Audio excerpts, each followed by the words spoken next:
అందరికీ మరొకసారి వందనాలండి. చిన్న ప్రార్థన చేసుకుని ఈరోజు మెసేజ్లోకి వెళ్తాం.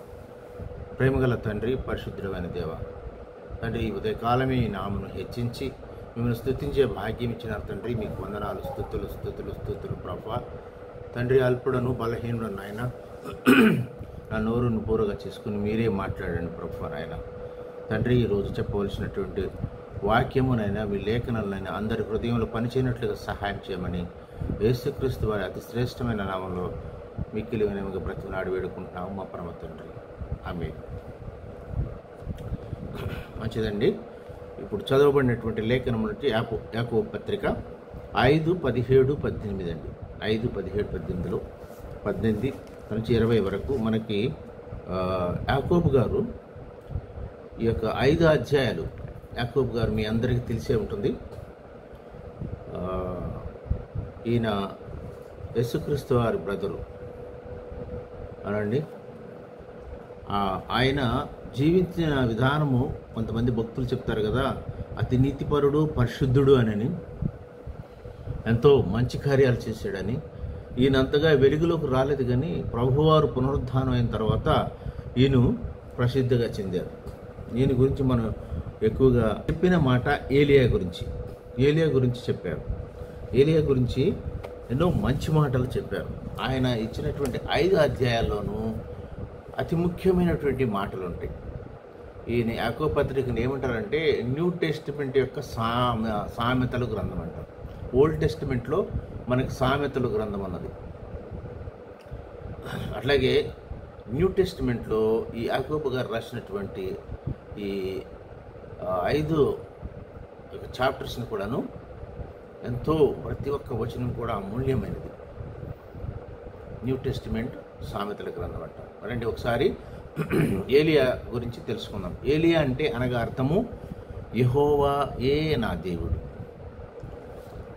ఏలియా అనగా యెహోవాయే నా దేవుడు. ఒకసారి రండి చూద్దాం ఆయన గురించి.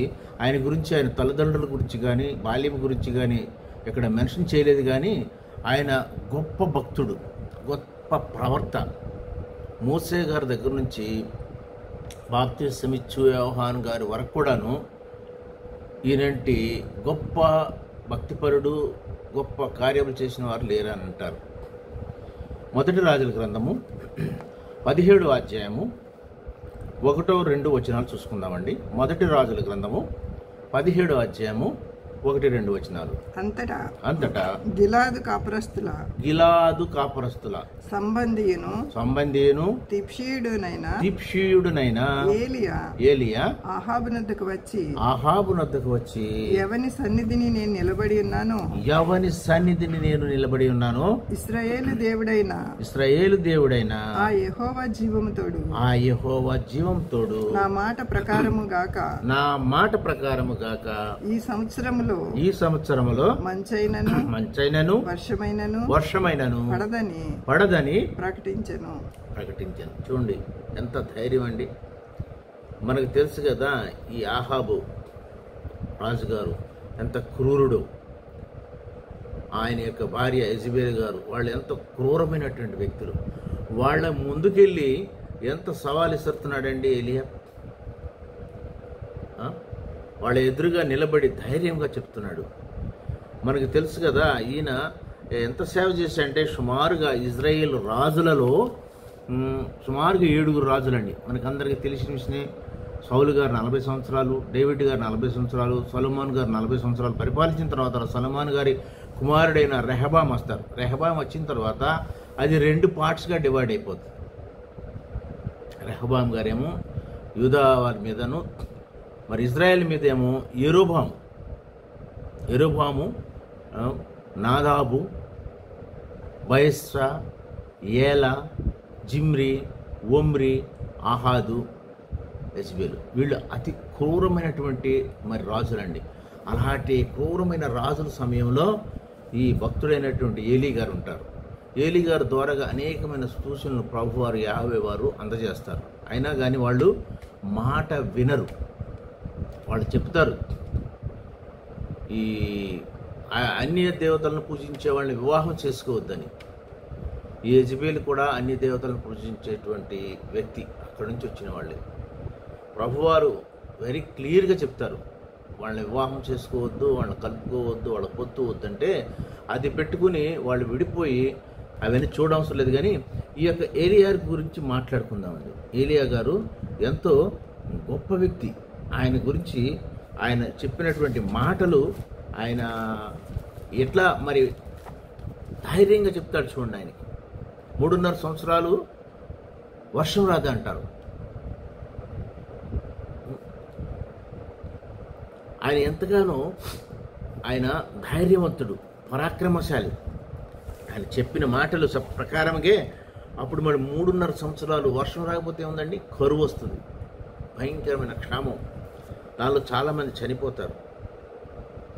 ఈయన చేసినటువంటి అద్భుత కార్యాలు, ఈయన చేసినటువంటి మిరకల్స్ చాలా ఉన్నాయి. వాటిలో 14 చూద్దాం మనము. అలాగే ఈయన శిష్యుడైనటువంటి ఎలీషా గారు డబుల్ పోర్షన్ మరి పొందుకుని ఆయన కూడా అద్భుతాలు చేస్తారు. కానీ ఈరోజు మనము ఏలియా గారి గురించి, ఏలియా గారు అంటే ఏమనుకున్నామండి? యెహోవాయే నా దేవుడు. ఈయన ఎక్కడ వాడండి? గిలాదు వాడు. ఈ గిలాదు గురించి నేను కొన్ని వచనాలు మీకు చెప్పాలని నేను ఆశపడుతున్నాను. గిలాదు ఎక్కడ ఉన్నది? గిలాదు నుంచి ఎవరెవరు వచ్చారు? గిలాదు యొక్క ప్రత్యేకత ఏమిటి? కొన్ని మాటలు మనం చూసుకుందాం రండి. గిలాదు వారు ఎక్కడి నుంచి వచ్చారు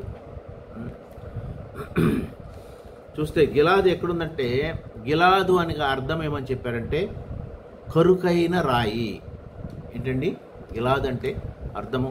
కరుకైన రాయి, ముగింపు లేని జీవము. ఇది ఎక్కడుందంటే గలిలేయకు మృత సముద్రానికి ఈ మధ్యగా వెళ్ళి తూర్పున ఉన్నది ఈ గిలాదు అనేది. దానికి యార్దాను నదికి తూర్పుగా కూడా ఉందని చెప్తారు కొంతమంది. గిలాదు గురించి చెప్పాలంటే జెనసిస్ ఆదికాండం చూడడం ఒకసారి. ఆదికాండంలో మన యాకోబు గారు తెలుసు కదా, యాకోబు గారు మామ దగ్గర నుంచి తిరిగి వచ్చేటప్పుడు అక్కడ బలిపీఠం కడతారు. గిలాదు ప్రాంతం దగ్గరలోనే ఉంటుంది. ఈ గిలాదు అనే దానికి ఏమనుకున్నాం? గిలాదు నుంచి వస్తాడు ఒక ప్రవక్త. ఎవరండి? యెఫ్తా. ఆయన గొప్ప వ్యక్తి. ఆయన యుద్ధం చేసి వస్తుండగా యుద్ధంలో జయం వస్తే యావే దేవుడికి మొక్కుకుంటాడు. ఏమని? నా ఎదురుగా వచ్చిన వాళ్ళని మరి బలి ఇస్తానని. ఆయన కూడా గిలాదు వాడే, గిలాదు నుంచి వచ్చినటువంటి వాడే. ఇంకా గిలాదు గురించి చెప్పాలంటే ఇంకా చాలా ఉండింది. ప్రసంగి గ్రంథము 6:5లో కూడా ఉంటుంది. ప్రసంగి గ్రంథము అది గిలాదులను మేకల మందలను మేత స్థలం అంటారు అక్కడ. అది మేత స్థలము, వ్యాపారానికి, మళ్ళీ సుగంధ ద్రవ్యాలు దొరికేటువంటిది. ఈ యొక్క గిలాదు గురించి గిలాదు నుంచి వచ్చిన వాళ్ళు అనేకమైన గొప్ప వ్యక్తులు ఉంటారు. ఒక చోట అయితే దేవుడు అంటాడు కదా, గిలాది ఎవరిది? నాదే అని అంటారు. గిలాది యొక్క ప్రభావము, గిలాదిలో వచ్చినటువంటి వారి యొక్క గొప్పతనం గురించి చెప్పుకుంటే ఎన్నో రిఫరెన్స్లు ఉన్నాయి. కానీ ఈ గిలాది యొక్క ప్రభావము ఈయన మీద ఉన్నది. ఇది ధైర్యంగా నిలబడి దేవుని సన్నిధిలో, అంత ధైర్యం ఎక్కడొస్తుందండి? అతి క్రూరులైనటువంటి ఆ యొక్క దుర్మార్గమైనటువంటి రాజులు రానేటువంటి యెజబేల్ దగ్గర, అహాబ్ దగ్గర నిలబడి ధైర్యంగా మరి చెబుతున్నాడు, నేను ఎవరి సన్నిధిలో నిలబడ్డానో తెలుసా మీకు అని అంటున్నాడు. ఎవరండి? యావే దేవుని యొక్క సన్నిధిలో నిలబడి అక్కడ ఎదుర్కొన్నట్టు అహాబ్ సన్నిధి కాదు, అక్కడ పరమ తండ్రి యొక్క ధైర్యము, పరమ తండ్రి యొక్క తోడున్న కాబట్టి అంత ధైర్యంగా ఎదురు చెప్తున్నాడు. ఇంకా ఆయన చేసిన 1-2 కార్యాలు కాదండి, ఎన్నో కార్యాలు. దేవుని సన్నిధి ఆయనకు తోడుగా ఉంటుంది. ఎప్పుడు తోడుగా ఉంటుందండి? మనకు కూడా దేవుని సన్నిధి తోడుగా ఉండాలంటే మనం ఆయనతో ఉండాలి, ఆయన మనలో ఉండాలి, ఆయన మనల్ని వాడుకోవాలి. మనకు తెలిసినంత వరకు సర్వీస్ చేయాలి ఆయనకి. అప్పుడు మనం అంటే ప్రతి దినము కూడాను ఆయన పవిత్రమైన లేఖనాలు చదువుకుంటూ, ప్రార్థిస్తూ, మరి మనల్ని మన సాక్షి జీవితాన్ని కడుక్కుంటూ ఆయనతో ఉంటే ఆయన మనతో ఉంటాడు. ఏదో వారానికి ఒకసారి సండే సర్వీస్కి వెళ్ళి రాకుండా అనుదినమును ఉదయకాలమే ఆయనకి ఇచ్చినట్టే ఆయన ఎంతగానో మనల్ని ఆశీర్వదిస్తారు. ఈ గిలాదు నుంచి వచ్చినటువంటి వారు అనేకమైన గొప్ప వ్యక్తులు ఉన్నారు. ఇంకా వాళ్ళ గురించి మనం ఎక్కువగాను ప్రస్తావించవద్దు. కానీ మరి ఇంకా ముందుకు అక్కడికి వెళ్ళిన తర్వాత 1 Kings 17:3 చూడమ్మ ఒకసారి.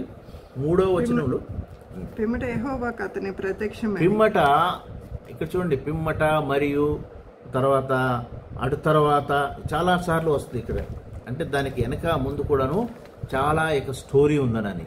నీవు ఇచ్చటి నుండి తూర్పు వైపునకు పోయి యోర్దానుకు ఎదురుగా ఉన్న కెరీతు వాగు దగ్గర దాగి ఉండుము. కెరీతు వాగు దగ్గర చూడండి, నేను ఎందుకు వెళ్ళాలి ప్రభువా, ఆ రాజుకి అంత పెద్ద సవాల్ చేసేనే, ఇంత ధైర్యంగా ఉన్నానే, అక్కడికి వెళ్ళి దాక్కుంటూ ఏంటని అన్నారా? లేదు. ఏలియా గారు ఆయన ఈజ్ టూ ఒబీడియంట్. ప్రభువా మీరు చెప్పారు కదా, అక్కడికి వెళ్ళి దాక్కోమంటున్నారు. మరి అక్కడ ఆ కెరూతు దగ్గర మరి అక్కడ ఏముంది, నాకు ఆ వాగు దగ్గర ఏముందంటే అక్కడ అంటారు కదా, నువ్వు అక్కడ దాక్కో, నీకు కాకోలముతో కాకుల చేత ఆహారం పంపిస్తాను, నీకు ఆ వాగులో ఉన్నటువంటి నీళ్లు తాగంటారు.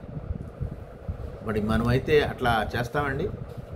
Just is said and he obeyed. వెళ్ళిపోయారు అక్కడికి సుమారుగా 10 to 12 months రొట్టె మాంసము తెచ్చి కాకులు ఇస్తాయి. ఆ కరువు వచ్చినట్టు ప్రదేశంలో రొట్టె మాంసం ఎక్కడ దొరుకుతుందండి? పెద్ద పెద్ద అధికారుల ఇళ్ళలో కానీ రాజుల ఇళ్ళలో కానీ దొరుకుతాయి. అక్కడికి వెళ్ళి ఆ కాకులు తీసుకొచ్చేసి ఈయనకి ఆ రొట్టె మాంసంతో ఉదయకాలము సాయంత్రము వాటిని పోషిస్తూ ఉంటాయి.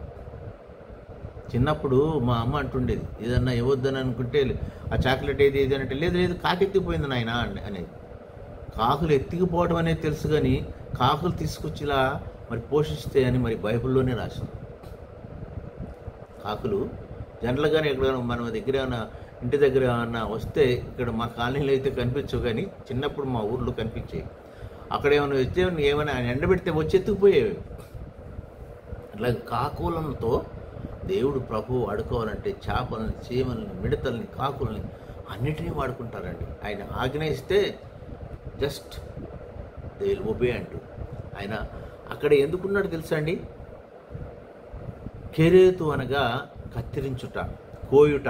అక్కడ కత్తిరించి, మనం చూడండి, ఏదైనా గులాబీ మొక్క ఉందనుకునే దాన్ని కత్తిరించాలి, దాని చిగురులో ఇంకా బాగా రావాలని ట్రిమ్మింగ్ చేయాలి.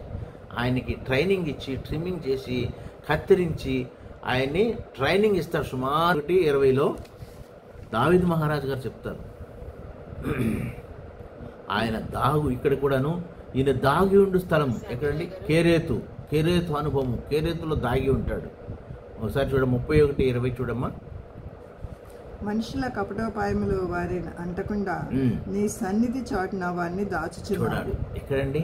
కపటము, పాపము అందకుండాను ఆయన సన్నిధిని దాచి ఉంచుతాడు.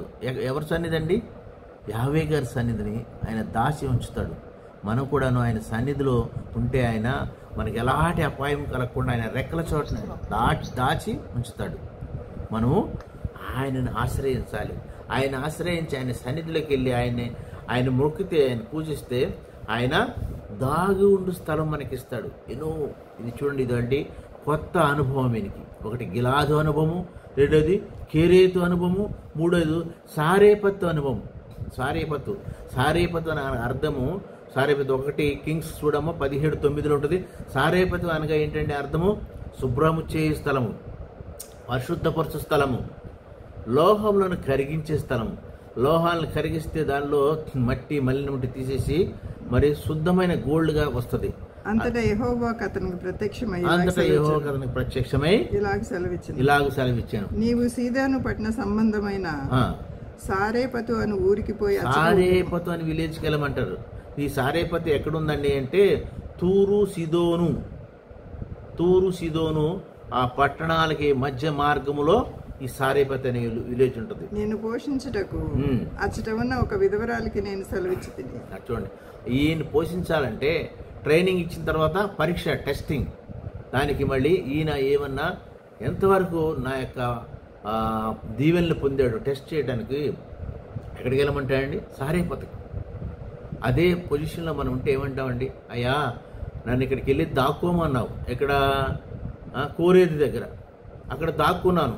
ఇంత మరి రాజుని ఎదిరించి సవాల్ చేసినటువంటి గొప్పవాడిని వెళ్ళిపోయి సుమారుగా 1 year అక్కడ దాక్కున్నాను. మరి ఇక్కడికి వెళ్ళిపోయి సారేపతిలో విధవరాలు అంటావు. కరువు క్షేమంతో ఉంటే విధవరాలు భర్త ఉండడు, ఆమె నన్ను ఏం పోషిస్తుంది అని క్వశ్చన్ వేసాడా? లేదు. Just obey and go head.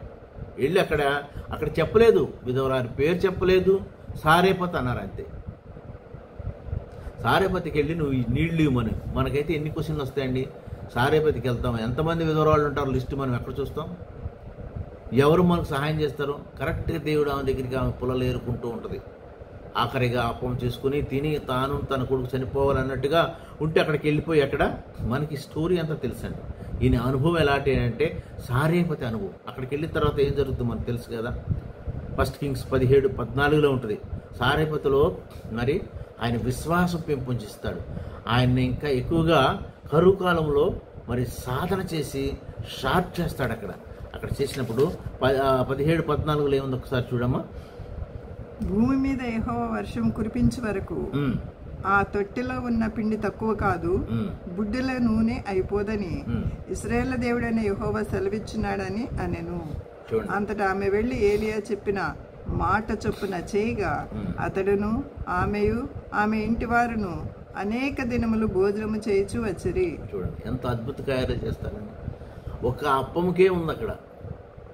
అవంటే అయ్యా మీది తిని చచ్చిపోతాడు. కాదమ్మా, నువ్వు ఫస్ట్ మొదటిది నాకేమంటాడు. మనం మొదటి దేవునికి ఇస్తే ఎన్నో ఆశీర్వాదాలు, మొదటిగా మనం దేవుని ఇస్తే అనేకమైన అద్భుతాలు జరుగుతాయి. మొదటిగా అప్పం చేస్తామంటే చేసి తీసుకొచ్చిన తర్వాత ఆ కుండలో ఉన్న పిండి కానీ నూనె కానీ తరగదంట. సారేపతిలో మరి ఆమె విశ్వాసం కూడా చూడండి.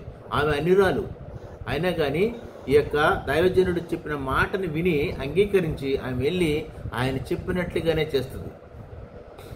ఫస్ట్గాను పుల్లలు ఏరుకున్నప్పుడు అంటాడు, నీ దేవుడైన యెహోవా అంటది. అంటే మన దేవుడు అనలేదామె, నీ దేవుడైన యెహోవా అని ప్రశ్నించినటువంటి ఆమె ఇక్కడికి వచ్చేసేవారికి విశ్వాసంతో మరి ఆయన మాట వినుట వలన విశ్వాసం పెరుగుతుంది.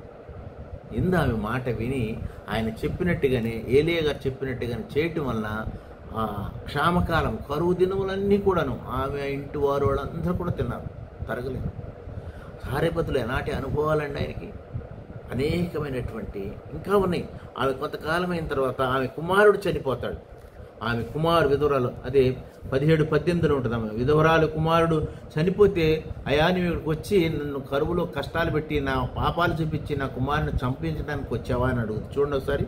ఆమె ఏలియాతో దైవజనుడా నా యొద్దకు నీవు రా నిమిత్తమేమి, నా వద్దకు రా నిమిత్తం ఏమిటి, నా పాపమును నాకు జ్ఞాపకం చేసి. చూడండి, ఆమె నా పాపములు అంటుంది. అంటే ఆమె పాపరాలని ఒప్పుకుంటుంది. జ్ఞాపకం చేయటానికి వచ్చావా? నా కుమారుని చంపుటకై నా యొద్దకు వచ్చిదివా అని మనవి చేయగా అతడు నాకిమ్మని చెప్పి ఆమె కౌగిట్లో నుండి వాడిని తీసుకుని తానున్న పై అంతస్తు గదిలోకి పోయి తన మంచం మీద వాని పరుండబెట్టి యెహోవా నా దేవా నన్ను చేర్చుకున్న ఈ విధవరాలు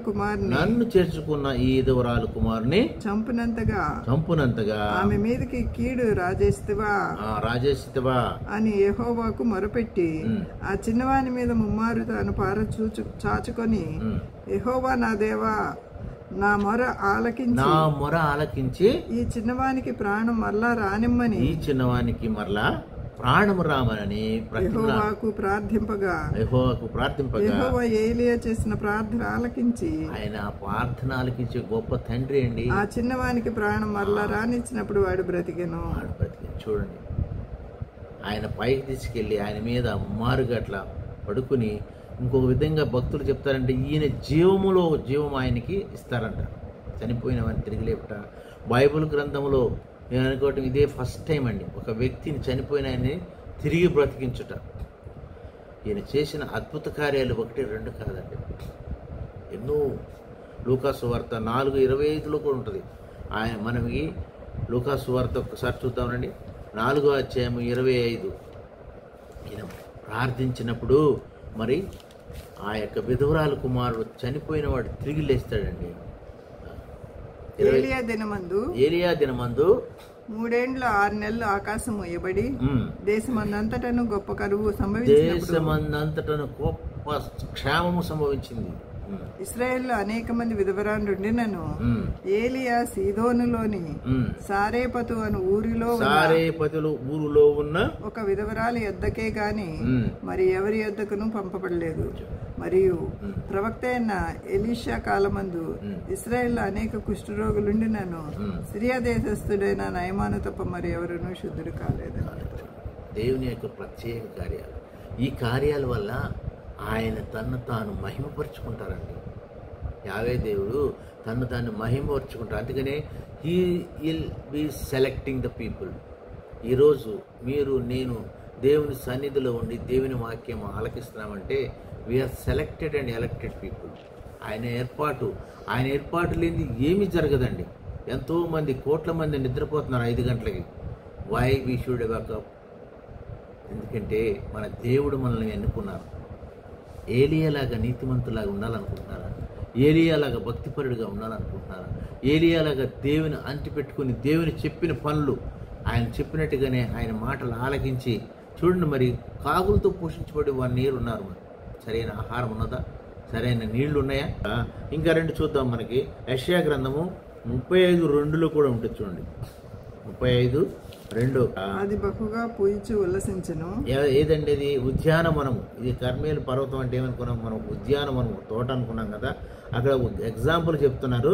అది బహుగా పూజించి ఉల్లసించెను, ఉల్లసించి సంగీతములు పాడును.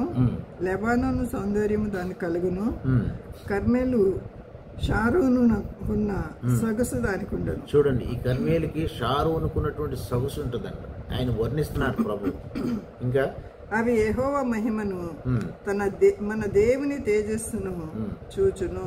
చూడండి, మన దేవుని యొక్క తేజస్సును చూస్తే ఈ కర్మేలు పర్వతం అంటే ఉద్యానవనము, తోట, సౌందర్యం కలది, పూలు పూస్తూ అలాంటి ప్రదేశంలో మరి ఈయన బయలు ప్రవక్తల్ని నరికేస్తారండి. వాళ్ళ వాగ్దానం ప్రకారంగా, వాళ్ళ యొక్క ఒడంబడిక ప్రకారంగా. అప్పుడు ఆ యొక్క రాణికి భయపడినా పారిపోతాడు. ఎందుకంటే ఆమె అంటది, నీ ఏ విధంగా అయితే ఈరోజు నా ప్రవర్తనని నరికేసావో అదే విధంగా నిన్ను కూడా రేపటి దినం కల్లా చంపుతానంటే ఆయన భయపడి ఎక్కడికి పారిపోతాడండి? హోరేబు అంటే దేవుని పర్వతం. హోరేబు ఎడారి. హోరేబు అంటే ఎడారి అండి. ఎడారి ప్రాంతంలో ఉన్నట్టు దేవుని పర్వతం. అక్కడికి పారిపోతారు. అక్కడికి పారిపోయి అక్కడ ఎందుకంటే ఈమె భయంకరమైనటువంటి, మనకు తెలిసి యెజబేలు భయంకరమైన క్రూరాలు.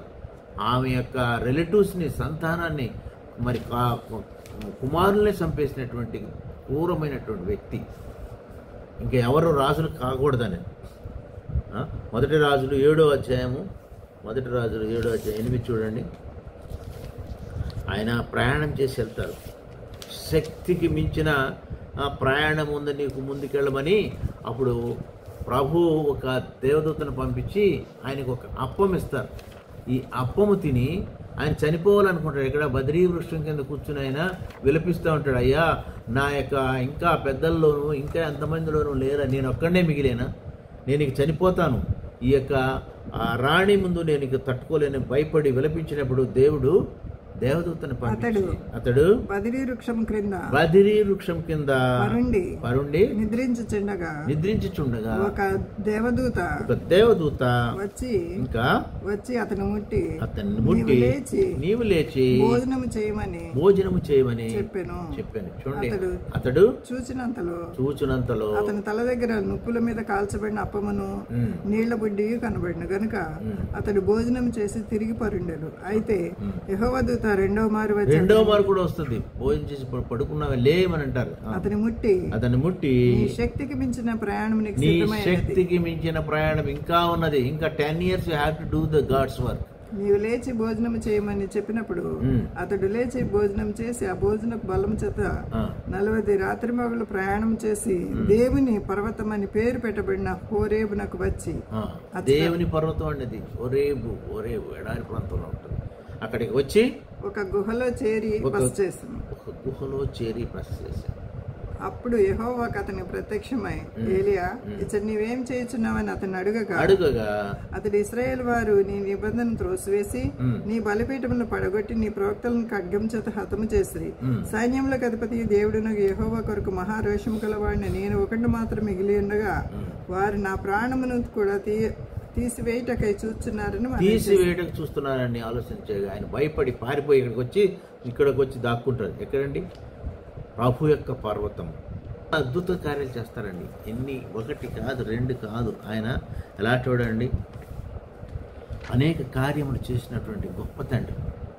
ఈ ఏలియా గారంటే యెహోవాయే నా దేవుడు, ఆయనలోనే దేవుడు ఉంటాడండి. ఇంకా ఆయనకి భయం ఏంటి? ఆయనలోనే దేవుడు ఉంటాడు. ఆయన ద్వారాగానే ఆయనకు సుమారుగా ఆయన శిష్యుడు ఉంటాడు. అయ్యా నేను ఇంక చనిపోతానంటే అట్లా కాదు, నీ తర్వాత సేవ ఎవరు చేస్తారు? సేవ ఎవరు చేస్తారంటే అక్కడ చెప్తారు, మంచి శిష్యులుగా నువ్వు అక్కడ తీసుకోమంటే ఎలీషాని ఎన్నుకుంటారు. ఎలీషా ఆయనకి 50 మంది శిష్యులు ఉంటారు. 50 మంది శిష్యులే కాకుండా వాళ్ళు అతనిలో అతి శ్రేష్టమైనటువంటి వారు ఈ ఎలీషా గారు ఉంటారు. ఎలీషా గారిని మీరు ఎన్నుకుంటారు. ఎలీషా గారిని ఎన్నుకున్న తర్వాత ఈయన ఎన్నో అద్భుత కార్యాలు చేసిన తర్వాత చివరికి అక్కడికి వెళ్ళిపోయి ఆయన ఆరోహణం అయిపోతారు. చూడండి, మనకి ఆది కాండంలో ఒక ఆయన ఉంటాడు, దేవునితో నడుస్తూ పరలోకానికి వెళ్ళిపోయాడు. అలాగే రెండవ వ్యక్తి ఈయన ఎలీషా గారు విట్నెస్ ఇస్తారు. అక్కడ 50 మంది శిష్యులు వచ్చి ఎతుకుతారు ఆయన ఆరోహణం అయిపోయిన తర్వాత. ఇంకా నా కొండల్లో లోయలు ఎక్కడన్నా ఆయన శవం పడిపోయిందేమోనని ఆయన ఎతికి తిరిగి వచ్చేసి కూడా ఇంకెక్కడా దొరకలేదు అని ఆయన చెప్తారు. అందుకని మనం ఏలియా లాంటి మరి ఎలీషా కూడాను ఈయన నియమించుకున్న తర్వాత ఆయన తీసుకెళ్తే, అయ్యా ప్రభువా నన్ను వదిలి వెళ్ళకని ఏడుస్తూ ఉంటాడు. అంటే నువ్వు వెళ్ళిపో వెనక్కనంటారు. నేను వెళ్ళను, నీ వెంట వస్తానంటాడు. ఈ దేవుడైన యెహోవా తోడు, నన్ను విడిచి వెళ్ళొద్దు అంటాడు. చివరికి నీకేం కావాలని అని అడుగుతారు ఎలీషా గారు అంటారు, నాకేమొద్దయ్యా, నీ మీద నా దుప్పటి నాకు ఇవ్వమంటాడు. చూడండి, ఏం కోరుకుంటాడు. మనమైతే ఏం కోరుకుంటామండి? ఆయనకి తెలుసు ఆయన దుప్పటిలో అది పవిత్రమైన శక్తి ఉన్నదని.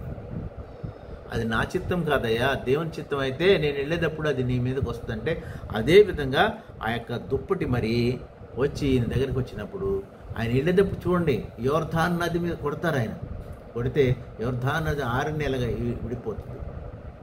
ఎన్ని అద్భుతాలు చేయలేదని అవన్నీ ఎలా చేశారు? వాళ్ళ దగ్గర ఆయన పేరులోనే ఉంది, యెహోవాయే నా దేవుడు. ఆయనకి ఇంకే వేరే వ్యాపారం లేదండి, ఇంకే వేరే యొక్క బిజినెస్ లేదు. దేవుని మాటలు ఉంటా, దేవుని కార్యాలు చేయట. ఆయన వివాహం చేసుకున్నాడని ఎక్కడ లేదు, పిల్లలు ఉన్నారని లేదు. ఆయన ఒకే ఒక గురి, ఆయనను ధ్యానించుట, ఆయన నామం హెచ్చించుట. అలాగే ఏలియా యొక్క భక్తిని మనం ఇంకా చూస్తే ఆయన సుమారుగాను 14-15 అద్భుత కార్యాలు చేశాడు. అద్భుత కార్యాలు. అలాగే ఆయన శిష్యుడైనటువంటి ఎలీషా గారు కూడాను ఆయన నియమించుకుంటాడు. ఆయన ఎక్కడో పొలంలో మరి దున్నుకుంటూ ఉంటాడు ఎలీషా. అక్కడికి వెళ్ళిపోయి ఆయన మీద ఈయన యొక్క దుప్పటి పై వస్త్రం వేసి, నువ్వు రా నన్ను ఫాలో అంటే ఆయన వెళ్ళి నా తల్లిదండ్రులు చూసి వస్తాను. ఎవరు వస్తారండి? ఆయనకి ఎంతో పొలం ఉంటుంది. ఆయన కానీ వదిలిపెట్టేసి ఈయన వెంట వస్తాడు. ఈయన ఏడుస్తాడు, అయ్యా మీరు వెళ్ళిపోతున్నారు, అగ్ని రథాలను దించేవాళ్ళు ఎవరుంటారు తర్వాత? ఈయన ప్రవర్తకు ఏమని తెలుసండి? అగ్ని వంటి ప్రవర్త అంటారు ఏలియని. అగ్ని రథాలను దించేటువంటి వారు అంత గొప్ప. మరి ఆయన ప్రార్థిస్తే 3.5 సంవత్సరాలు నో రైన్, మళ్ళీ ప్రార్థించినప్పుడు రైన్ వస్తుంది. చూడండి ఎంత అద్భుత కార్యాలండి. ఏలియా గురించి మనం ఇంకా తెలుసుకోవాలనుకుంటే ఈ యొక్క రాజుల గ్రంథం 16వ అధ్యాయం 17, 18, 19 అధ్యాయాలు చదవండి. ఇంకెన్నో విషయాలు ఎలీషా గారి గురించి కూడా ఉంటుంది. ఎన్నో అమూల్యమైన మాటలు, అమూల్యమైనటువంటి మాటలు. ఈ మాటలు మరి దేవుడు దీవించిన గాక. చిన్న ప్రార్థన చేసుకుందాం. మహాపరిశుద్ధుడా, మా పరలోకపు తండ్రి, మీ పరిశుద్ధ నామకు వందనాలయ్యా. తండ్రి ఇచ్చిన వాక్యం నాయన అందరూ హృదయాల్లో పనిచేయనట్లుగాను మరి మెత్తటి నేలను పడినటువంటి మరి విత్తనం వల్లే మొలకెత్తి 30 60 100 ఫలించినట్టు సహాయం చేయండి తండ్రి. నాయన ప్రతి ఒక్కరూ నేను శ్రద్ధ కలిగి విని నాయన వాక్యానుసారంగా జీవించడానికి సహాయం చేయమని నా కొన్ని మాటలు నీ ప్రియ కుమారుడు నా పరమ రక్షకుడైనటువంటి యేసుక్రీస్తు వారి అతి శ్రేష్టమైన నామంలో అతి మిక్కిలి వినయంగా బ్రతిమలాడి వేడుకుంటున్నాను నా పరమ తండ్రి. ఆమేన్, ఆమేన్, ఆమేన్. అందరికీ వందనాలండి. మరొకసారి మరి కమిటీ పెద్దలు మరి డాక్టర్ రెవరెండ్ శామ్యూయల్ గారు నాకు ఇచ్చిన సమయాన్ని బట్టి వారికి ప్రత్యేకమైన వందనాలు. అందరూ కూడాను శ్రద్ధగా విన్నందుకు మీ అందరికి కూడా వందనాలు. థ్యాంక్ యూ అండి. Thank you very much.